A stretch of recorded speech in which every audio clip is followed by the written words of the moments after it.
Vakfımızın Regaib Gecesi mesajıdır. Hamd, kainatı yoktan var eden, bizi İslam'la şereflendiren Allah'a, salat ve selam iki cihan güneşi Hazreti Muhammed Mustafa'ya, âline, ashabına ve kıyamete kadar onların yolunu sürdüreceklerin üzerine olsun.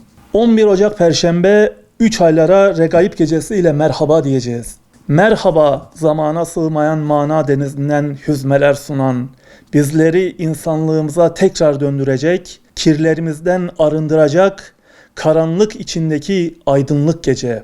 Regaib Gecesi, rağbetin, teveccühün, Allah'ın razı olacağı amellere olması gerektiğinin hatırlatıldığı gece. Peygamberi Zişan Efendimizin sözleriyle Rabbimize niyazda bulunuyoruz. Allah'ım Recep ve Şaban'ı bize mübarek kıl ve bizleri Ramazan'a ulaştır. İçinde bulunduğumuz bu anlar bizler için kayıpların telafisi, arınmamıza vesile, maneviyatın doruk noktası diyebileceğimiz çok önemli zaman dilimlerindendir. Recep, Şaban ve Ramazan aylarında Rabbimizin razı olacağı ameller işleyerek bu mübarek aylardan istifade etmemiz gerekir. Nefsani arzu ve istekler dizginlenmeli, şeytani hevesler haya ve takva suyuyla yıkanmalı, riya ve kibir gibi kötü hasletler İhlas elbisesine bürünülerek bertaraf edilmelidir. Her yıl baharın gelişiyle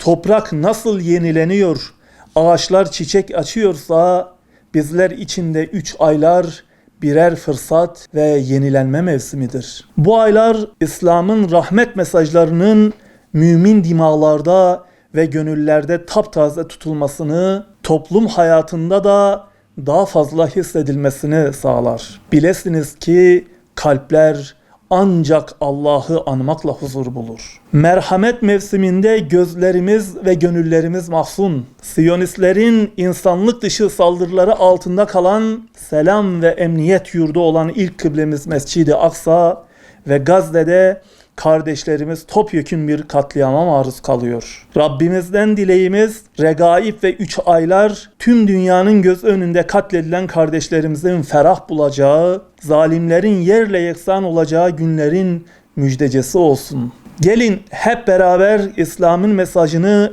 önce gönül evimizde, sonra da tüm cihanda hakim kılmanın gayretini gösterelim. Allah'ın zikrini yüreklerimize nakşedip masivadan sıyrılalım. Gece ve gündüzlerimizi ibadet ve zikirle geçirelim. Gönüllerimizi rahmet iklimiyle diriltelim. Şefkat ve merhameti çevremizden başlayarak tüm insanlığa sunalım. Rabbül Alemin'den niyazımız, alemi İslam'ın huzur ve selamet yurdu olması, müminler arasında vahdetin sağlanmasıdır. Peygamber Sevdalıları Vakfı olarak Regaib kandilinizi can gönülden tebrik eder, hayırlara vesile olmasını yüce Rabbimizden niyaz ederiz.